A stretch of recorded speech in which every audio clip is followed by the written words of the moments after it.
Happy Halloween, everybody. Welcome to Afterthoughts, a podcast where we talk about our first and second impressions of movies, along with a related topic. This week, to celebrate Halloween, we are doing The Nightmare Before Christmas. I'm here with my co-host, Coleman Taylor. Hi.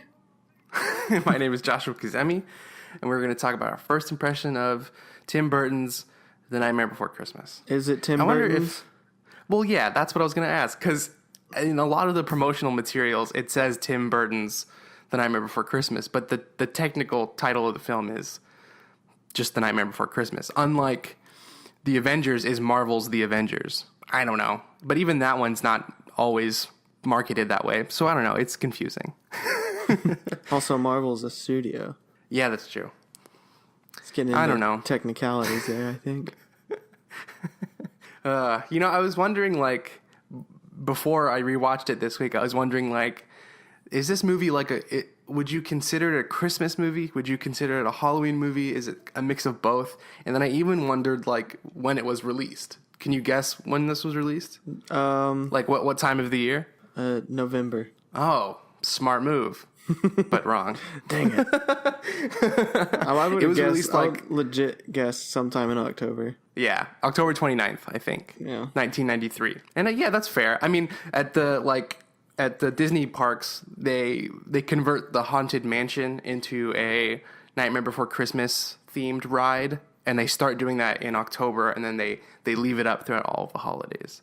So yeah, it's just kind of like a holiday movie, sort of. Yeah. And doesn't really lean towards one or the other, I guess. You say it's a holiday movie, but where's Thanksgiving in it? Well, because no one cares about Thanksgiving in movies. No one. It's true. We need to make the quintessential Thanksgiving movie. I know, right? You and I can do it. It'd be good. We'll create Thanksgiving songs, and it'll be wonderful. Great. A bunch of clumsy romantic triangles going on. We're all in a house together. This is awkward. And then the two people in the triangle can, at one point in the movie, they can fight over the wishbone, right? Of course. That's perfect. This writes itself. Yeah. Oh, man. All right. Should we just go into it? Yeah, let's go right First impression of this movie. All right. What was your first impression of this movie? Well, I never saw it as a kid, so there's that. Interesting. Mostly, I've mentioned this before in previous episodes, I was deathly afraid of everything as a child, so nice. Scary movies were right out, and this was like a scary kid movie, and I was like, nope, not doing it. I ain't gonna do it. So I did not watch it. But I had seen, and even more interesting, over the years, I've seen it all, but I had only seen it in bits and pieces before we watched it this last time.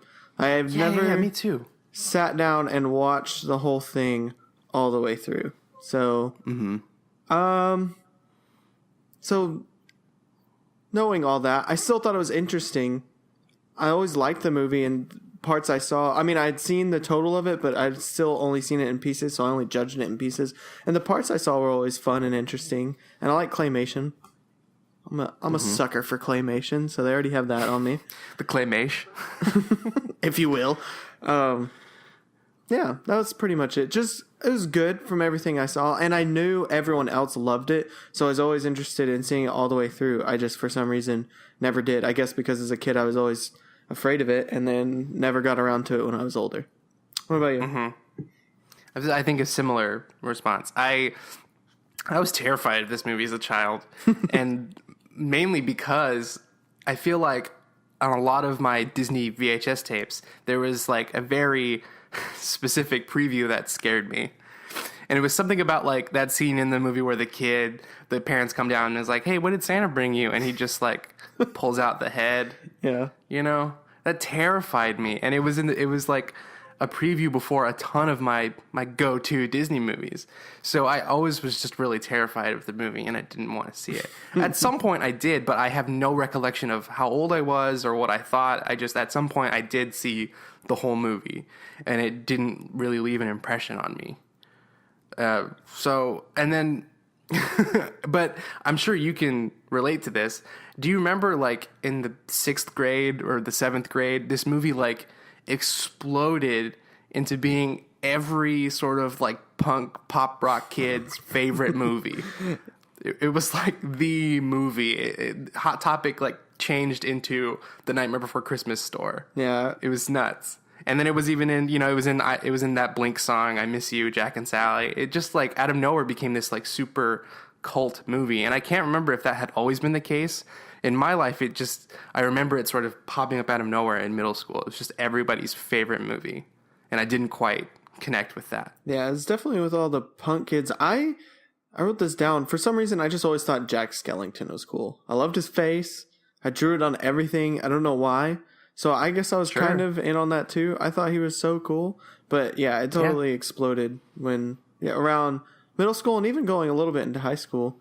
I know people who were just diehard fans of this movie. Yeah, there's something about it. Maybe the aesthetic or the themes or whatever. It was a movie that a lot of people could easily sort of latch onto and really like. But I guess I was never a part of that. I never thought of the movie as bad. I've always looked back on it as like a cool Tim Burton movie. I've even said in our Tim Burton episode that it's probably one of my favorites because I do look back on it fondly, and I remember really enjoying the songs and the characters, if not just not remembering the plot too much. But I remember liking the characters and liking the music and the world building. That's Tim Burton's thing. I think he's really good at building a world, if if nothing else. Yeah, pretty much the same. Since I saw it in bits and pieces, I couldn't really judge it on the whole story. Even if I knew it all, I still hadn't just sat down and watched it all. So, yeah, but I agree. I totally thought the music was awesome. The characters, the set pieces, everything. Again, the claymation, kind of pretty much just what you said exactly. It's weird that we both kind of have the same experience with it. So yeah, but that's pretty much how I felt too. Did you realize that this was like the first sort of big American studio full-length claymation movie? No, it didn't. And it took like 2 years to make, Yeah. which I believe. Right? Yeah. Let me ask, do you remember, like, before you watched it this week, did you remember thinking of the movie as weird in any way? Yes. I always thought it was weird. I couldn't think of any specific things, but I just feel like it was weird. Like, I thought it was, for whatever reason, that's always stuck with me. Like, oh, that's kind of like this quirky, weird Tim Burton holiday movie. But I could not think of a single thing to back that up. It's just like a weird feeling that the movie has left with me. Yeah. I just thought the overall tone and some of the ways they talked, and it was just weird. I think it was weird in comparison to other, specifically kids movies that were out. I don't know if it's necessarily a kids movie. I mean, it's got to be a kids movie, but yeah. I just think comparing it to other kids movies that were out and other movies in general, it just was weirder.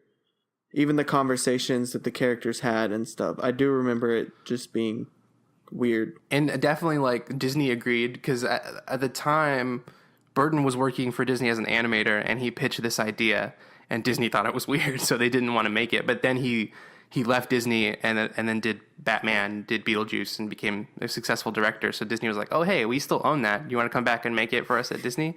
So it, like, really only got made because he was becoming a popular director, not because Disney thought it was a good enough idea on its own. So it's interesting. Mm-hmm. Definitely an odd movie for kids. Yes. I wouldn't know when to show this to kids. Like, what age is good for this movie? It's probably why it became popular in middle school and not elementary school. Guess so. But I don't know. Before watching it again for the first time in a while, all the way through, I still have placed this movie like in a high spot in my mind, because I really enjoy anytime we go to the Disney parks and it's that time of year and you can go through the Nightmare Before Christmas Haunted Mansion. It's really cool. I remember, like, just the other week we were looking at Halloween decorations for the apartment, and there was a giant Jack Skellington that you could hang on your door, and we were like, that's awesome, let's get that. For whatever reason, the movie just is just like, I remember it so fondly, even though I don't remember it. I don't know. Just something about it is cool, inherently cool. It could be just kind of the same as that weird feeling. It's just since it was so different the tone, the feeling of the movie just kind of stuck with you, and what surrounded it rather than just what the movie is. Mm-hmm. That's about it for my first impression. So yeah, me too. Let's move on, man. What did you think? We were watching it, finally watching it all the way through. I don't know. I still thought I still think it's good. I think it's a good movie. I still love the music and the characters and everything I loved my first impression around, but I kind of still feel the same about the story, even having seen it all the way through. What do you think? Well, I don't know. This movie, it's kind of a head scratcher. There are things that I really love about it. Like, truly, they're so cool and so fun, and I really, really love them. And then there are others that are just kind of, okay, that's fine. And so, I don't know, to lump it all together and try to slap like an opinion on it is kind of hard for me. Because the opening of the movie is so good and so fun. Like, this is Halloween all the way up until what's this? Like, him discovering the Christmas world, all that character building and all of those musical numbers and just the aesthetic and the claymation is so good. It's just like, it's wonderful.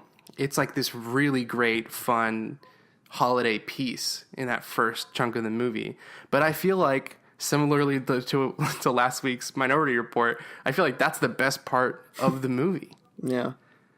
Because other than This is Halloween and What's This, I can't really remember any of the other musical numbers, and it is a very musical movie. Yeah. So I don't know. There's things I like and things that are just sort of there. And I don't think any of it is bad, but I kind of wish that it was all as good as the beginning the whole way through. Yeah. I kind of wish there was more. And I don't know why, but just for example, like Oogie Boogie and his little henchmen, they don't feel... I remember him being the main antagonist of the movie, and I thought he had a bigger part, but he's kind of barely in it. He's just kind of there. He doesn't feel like a true villain. Mm-hmm. And I feel similarly about the Jack and Sally relationship. Mm-hmm. I feel like Sally admires him from afar, and Jack is sort of too focused on what he wants to do to acknowledge her. And then, out of nowhere, in the end, he realizes that she's always been there, and they fall in love. Yeah. It also just kind of feels like it's barely there. I'm guessing it's because it's claymation, and like you said, it took 2 years to make, and it's only an hour and 16 minutes. So, yeah. I mean, they had to deal with that, but yeah, I wish it was a little longer and just developed the story specifically towards the end a little more. And there's things that are sort of raised in the movie that I really like, that they're really interesting thoughts. Like, I really love that Jack tries to quantify Christmas and cannot do it. He can't figure out what it is or where the meaning of it is. And I think that that's like rich material for a story like this. But it sort of just becomes this, I don't know, it kind of feels like The Grinch. It kind of feels like a lot of different things that you might have seen with its own sort of Halloween twist, but I don't think that the ideas that are brought forth are necessarily explored to my liking. Yeah. I also didn't really know how I felt about the moral of the story after it all comes together. What is the moral of the story? Exactly. I don't know. Like, try something you're not good at it, but if you fail, just go back to what you're good at, but do something new. I don't know. I wondered if it's like another classic Tim Burton message of like, hey, you're weird and that's okay. Just be weird. Don't try to be normal. Be you. You know what I mean? It's like, he is Halloween. Don't try to be Christmas. You are Halloween. Be Halloween. Yeah. And I get that, but at the same time, it's just so strange. I don't know. Like, how did he learn to love Halloween again? I mean, obviously he did really poorly at Christmas. But at one point, was he? Because in the whole beginning, he's like, "Oh, I'm tired of Halloween." When did he start to love Halloween again? Just because he realized he was bad at Christmas, or does he really actually love Halloween? Yeah. Again? What is it about Halloween that does really satisfy him in a way that he didn't realize before? You know, what about his previous life did he take for granted and then realize was awesome? I guess you could say that that's Sally, but I would say that that's kind of weak. Yeah. So, do you remember the Community Christmas episode, the claymation episode? Yes. I think that has a similar idea, but I think it's executed so well in that episode of Community, because the idea is Abed's trying to find a meaning for Christmas, and he comes to realize that the meaning of Christmas is that Christmas has meaning. It's very meta, but I really do enjoy it. Like there is not like an answer or a quantifiable reason that Christmas is important, but it's the fact that everybody has sort of unconsciously decided that it is important, and because it has a meaning, and because it's important, people come together to celebrate it together, and it's about being with the people you care about. And so I don't even necessarily agree with all of that, but in terms of how that story is constructed and how it plays out in just 22 minutes, I think it's really well done. And I guess it's something like that I was looking for in this story this time around. But having said all that, I still like the movie. It's still so fun, and the world is still very cool, and I will still probably watch this, most years. And there's all the things that we did like about it from our first impressions, and even in this viewing, are still there. And I still love that opening. I still think it's really fun, and I still think it's a good movie. There's just, again, sort of nitpicky things that could have potentially made the movie great, whereas right now it's just kind of good. Yeah. It's definitely has that just Tim Burton-esque feel. It's, even though it's got these things that could be wrong with it or could have been better, it's so different and out there. And it didn't feel as forced. It's kind of when we've talked about Tim Burton before, where in his newer movies, the weirdness of it feels very forced. Still didn't feel forced at this point in time. So it's still, it'll gravitate me towards it just because it's so different, and it pulls me away from just the mainstream movies, and it has its own original ideas, even if they're not completely fleshed out to the best they could have been. One thing, though, I don't know why it is with this movie. Even when I was watching it this week, it has never been able to hold my attention ever.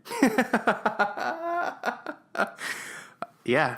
I do not know why. I can't. There are moments in the movie, without fail, I always find myself drifting off, and I'll either pick up my computer or do something else. And if I'm doing it for the podcast, and I still can't focus, and I'll have to refocus myself. And it's funny because I still like the movie, and I mean, we've mentioned the bad things, but even when I'm distracted, I still notice that this is a good movie and enjoyable, but I just can't pinpoint why I can't just sit down and focus the entire time. I didn't bring it up my first impression, even though obviously that has to do with why I haven't sat down and watched it all the way through before, but still to this day, it's difficult for me to just sit down and watch this movie all the way through in one sitting, even if it's good. Yeah, no. I totally identify with that. I think one of the reasons that I haven't really sat down and watched this movie all the way through is because every time that I've tried that in recent years, I've fallen asleep. it just that's what's gonna happen when you put on Nightmare Before Christmas. I'm gonna wait it out until the end of what's this, and then I can drift off to sleep whenever I want to. Because that's the part of the movie that everybody remembers. That's the good part of the movie. Is that right in the beginning?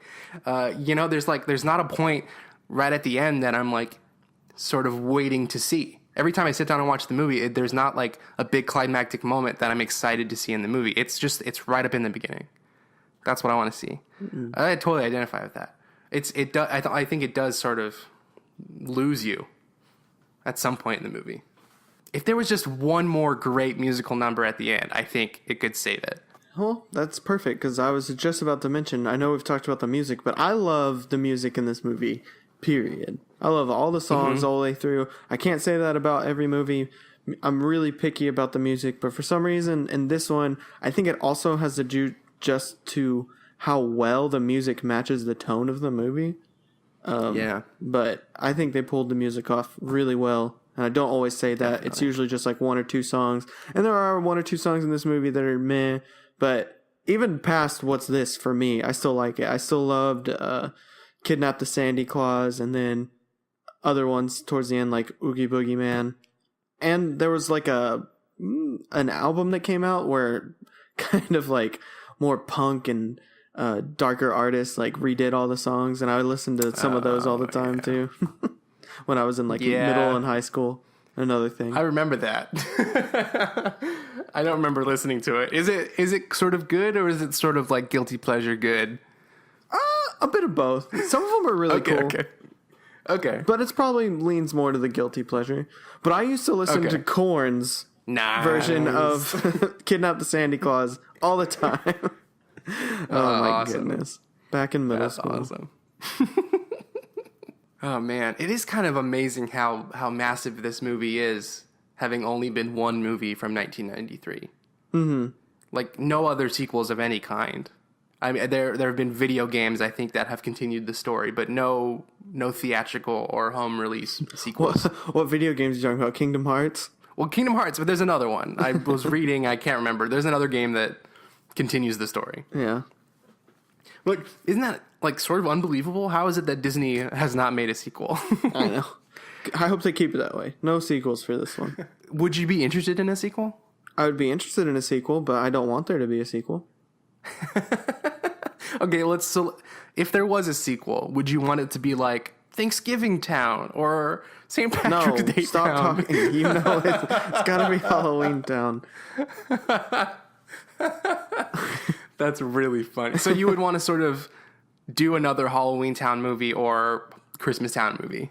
I'd say mostly I say that now that he's back in his Halloween life, make it in Halloween Town and expand upon Halloween Town, and I don't know, think of something else. Okay. Yeah. I mean, you could. Interesting. There are other trees. I'm sure people would want to explore those, but trees with doors to other places. Uh-huh. But I don't know. I'm much more interested in Halloween Town than where's the Easter Bunny live? An egg? I don't know.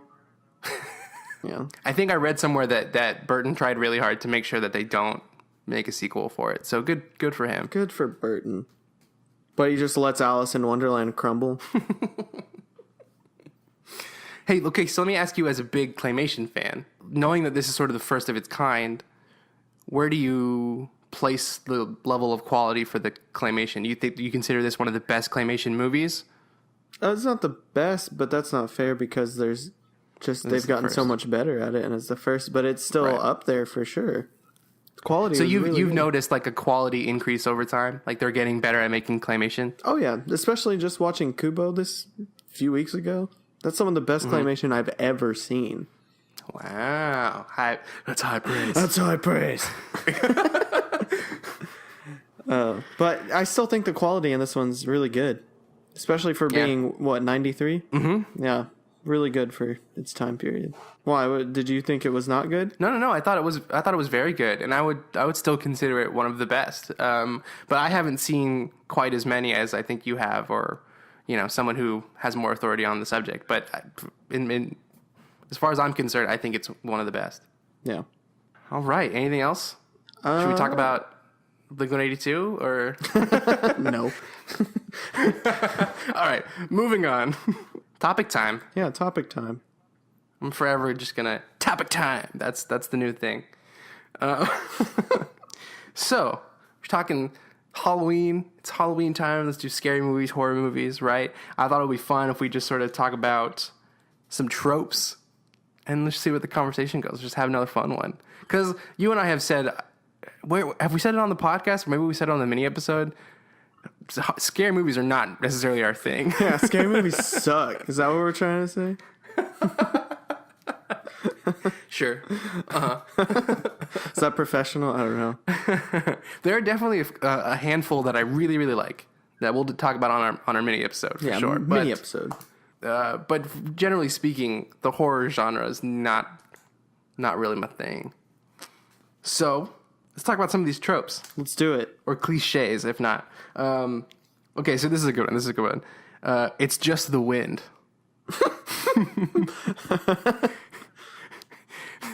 That is such a popular one. It's in everything. It is.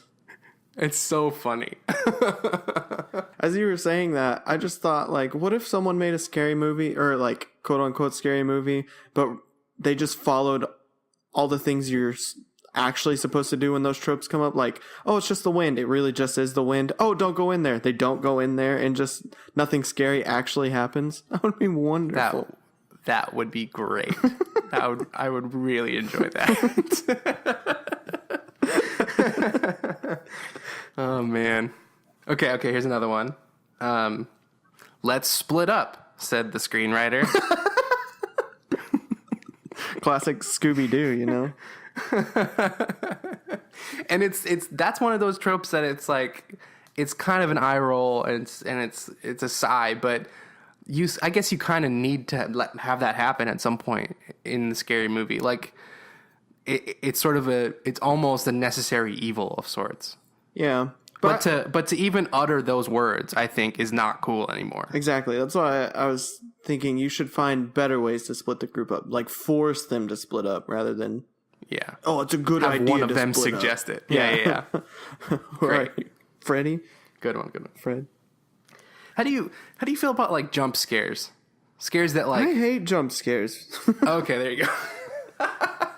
It's the main reason I hate watching scary movies. I'm not here just to be jump scared. I guess I'm fine with them if they're legitimate scares. Like if the jump scare is because the killer pops up in the frame and starts chasing the character. But if it's like a cat or or another person or like a friend that's like, boo, gotcha, like all that stuff is I hate that.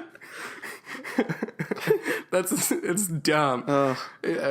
No, I don't like that. I hate them, period. But that's just me because I hate them. I don't like being scared like that. I agree they can be good if they do it the way you said, but I just don't like them. I prefer to have a scary concept and be scared. I don't like jump scares. Scared like with your imagination. Yes, I'm not gonna of the world that's being created. Right. I'm not gonna go home and be like, oh gosh, that jump scare really scared me. I'm still scared now. I'm gonna be scared at the scary idea of your movie. One of the best jump scares of all time. That's never gonna happen. That's really funny. Whatever. When the bird hits the windshield on the boogeyman, scares the bejesus out of me. Mm-hmm. But again, it's not a legit one. I hate it. This is not really a scary trope because it's in a ton of movies, but I truly hate it. It's those scenes where two characters are in a car and then you suddenly cut to an angle of one person looking at the other and you can see out the other person's window and a car comes and hits them and you stay in that shot and you see the car hit the other car. You know what I'm talking about? Mm-hmm. I hate those scenes. Why? It's truly terrifying, I think. To me, it's like it's hard to watch those scenes, and it just happens. It's been happening more and more, and I just don't. I hate it. Like it's in most recent movie. I think is like it's in Whiplash. I don't know if you saw that, but it's in that movie, and it's like like in the middle of this like intense sort of movie about drums and the pressure of being like an artist. Yeah. There's this crazy scary part for me where he gets hit by a car. Yeah. Spoilers. I hate those scenes. One of the coolest car crash scenes I've ever seen was in a scary movie, kind of indie scary movie, whatever you want to call it. Let Me In. Oh, okay. It's like from the back of the car and they're rolling, so you're like rolling with the car. Ugh. It was really cool. All right, okay, another trope. Creepy kids. Kids as like the evil, scary people. Effective at one point, but at this point in time, just kind of annoying. Yeah. Well, I feel like that's the most things with scary movies. It's like, this was probably once scary, but it's not anymore. Because you've done everything you could possibly do with scary movies. But I guess it is like an interesting idea that the small, innocent, quote unquote harmless character that's a kid turns out to be the most harmful or whatever. Like that's an interesting idea. It's because it's ironic. But yeah, now that it's been done so many times, it's meh. Yeah. Okay, this is a funny idea that I was reading about. So, lots of characters are running in scary movies, and oftentimes they're screaming at the same time. But have you ever tried to do that? Have you ever tried to scream while running? It doesn't sound easy. I mean, we could give it a test real quick. Yeah, we could try it. I'll just bring my equipment with me outside real quick, and I'll try and run and scream at the same time. Especially at a point when you're like running for your life, like it's so much adrenaline, and you're freaking out. Your heart is racing, and you're running, and you're trying to scream. It just like, I don't know. That sounds difficult. Yeah. But at the But same, maybe it doesn't matter because your life is in danger. right. And at the same time, I feel like if you're trying to get someone to help you, you're not going to not scream.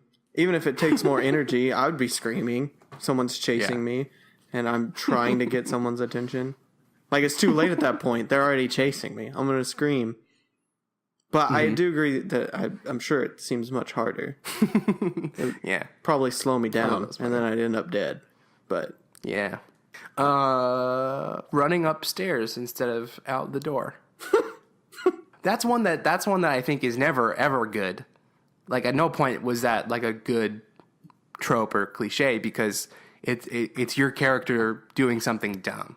Yeah, I don't think we'll ever be behind characters doing something dumb unless it's, well, I don't know. That's a general statement, but most often I am not rooting for a character that continually does dumb things. well, then why are you watching scary movies? Burn. That's a good point. This house is haunted. That's Let's funny. stay here and fight it out. No, let's move. Let's move. That's so good, man. All this talk has wanted me to. I want to bring up my favorite scary movie, which I'm sure you know what it is, but we'll save it. I do not know what it is, so Oh, come on, you could guess it. I can't. Okay. I'm gonna say Jaws. Well, you'll 'cause, find come on. out just like the other. Okay, Jaws. Would you consider that a scary movie? Yeah, I would, but no, I don't think it's your Yeah. favorite. But it's if you're afraid of sharks, that's a scary movie. Sure. Yeah. That's a good point. Wait, I wonder, how many Hitchcock movies have you seen? Would you think those count as scary movies? Are you asking if like Psycho is a scary movie? Psycho for sure, but like all the others, that he just like loved making these thrillers, and they were so intense. And I think, if I remember correctly, he didn't necessarily like labeling them as scary horror movies. He just enjoyed the thriller. But to a certain degree, they are kind of scary. Right. I think they're in the fine line of being a thriller, a mix between a thriller and a scary. Okay, so I'm out of tropes, but I did write down, what if... Okay, so let's imagine a world where, what if every scary movie, except for, like, the Scream franchise, that's, meta, what if every scary movie existed in a world where other scary movies didn't exist? So none of the characters ever knew about the tropes or cliches, and that's why they continually do stupid things. Wait, what's your favorite scary movie?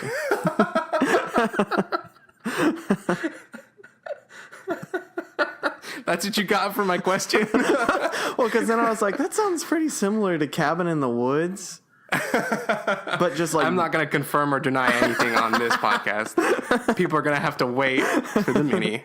Because it just sounds so like the exact opposite of the plot of Cabin in the Woods. Because Cabin in the Woods is that these scary movies keep happening over and over, but why? And you find out why. This is the exact opposite. No scary movie has ever happened, so that's why they're falling for all the tropes. Right. Yep. Good observation. Spoiler. Maybe. I don't know. We'll find out. Listen to the mini episode. That's my plug. Exactly. Oh, man. All right. Any other tropes off the top of your head? No, not really tropes. I mostly wrote down like bigger ideas, just that things I don't typically like about scary movies, like why I don't choose to watch scary movies over other movies I could watch. And we've kind of covered them all, but I don't really enjoy watching characters that make dumb decisions all the time. And Yeah. most scary movies is that. It's like, why did you do that? Why did you do that? Why are you doing this? And I don't know. It's just annoying. And the stories are never that good. It's kind of the same thing with most scary movies. It's really hard to pull off because you don't know what's happening in the beginning. You don't understand it. You just know these scary things are happening. And then somewhere halfway through the explanation happens, maybe 3/4 in, and it falls apart. It's like that explanation is not good enough. And nothing's scary now because we understand it. But then at the same time, you can't not explain it either, because that just leaves your audience dissatisfied. It's just so hard to pull off, and it makes stories end up being not the best they could. Yeah, it's a really tough sort of juggling act for sure, and I think that's why. I mean, I say that the horror genre is not really my thing, but that is generally because most of them are bad, or most of them don't have substantial characters and stories. They're just sort of, they exist as a vehicle to scare you, and I think that is the wrong way to view it. It should be an inherently scary idea or story with characters that also happens to scare you. You know, like story and characters need to come first, and I just feel like it's a genre that doesn't prioritize them. So there are some that I like because they pull off this really interesting juggling act, but for the most part, a lot of them just sort of fall short, and it's disappointing. It's a bummer because I think it would be awesome if we could have this whole subgenre of scary movies that were really interesting and dealt with like generally like scary things that happen in our everyday life. Like I think it's a rich world of terrible things that you could use to create scary movies with compelling stories. Right. And that kind of goes back to why I don't like jump scares, because it feels like the movie's just trying to cheap, yeah, scare me instead of tell me a compelling, scary story, which would be much scarier, first of all, and leave a longer impression, more lasting impression. Yeah, definitely. Not that if you have jump scares in your movie's automatically bad. I'm sure even Hitchcock had jump scares in his movie. He did, but just oh man, the end of Psycho is terrifying. I know. Oh my gosh, man, that it's horrifying. It like it's the kind of scare that like it happens to you in that moment, but it lasts. It's like after the movie is over, it still sort of haunts me. Like the image in my mind is terrifying. Yeah. Freaky, man. Great movie though. Wonderful movie. Okay, so thanks everybody for listening. Next week we are talking Captain America Civil War in honor of Doctor Strange, which comes out next, not this weekend, but next, November 4th. That's why we're doing the Halloween episode a week early. But yeah, check that movie out if you haven't already. I mean, who still hasn't seen Captain America Civil War? All right, you got to check it out again. Rewatch it with us. We're going to talk about it next week. What else is going on? If you haven't seen a movie and you want to skip right to a topic, you can check that out in the description. The timestamp's always going to be in there. The mini episode, which we have plugged maybe too many times, but they'll be posted on my YouTube channel exclusively over there. And we're going to talk about our favorite scary movies. And what else is going on, man? If you want to support the podcast, the best thing you can do is to share it with a friend, share it on social media, or write us a review in iTunes. That'll be a great way to get us to promote us. Get us known. It's a great way for other people to see us. If you write a review, it helps us sort of generate some buzz around the iTunes store. And yeah, let us know what your favorite scary movie is. What's your favorite sort of movie to watch around Halloween? You can tweet at us. I'm at Joshua Kazemi. Coleman is at Cole Tailored. Yeah, and make sure to use the hashtag Afterthoughts Podcast. That'll be an easy way for us to find it. Again, I'm going rogue without the checklist, but I think that's everything. I think that about covers it. Yeah, everybody, thanks for listening. It's another fun one. We really appreciate all the people out there that listen. It's a blast to do this, and we thank you for giving us a reason to do it. Hope everybody has a good Halloween. We will see you next week. See ya.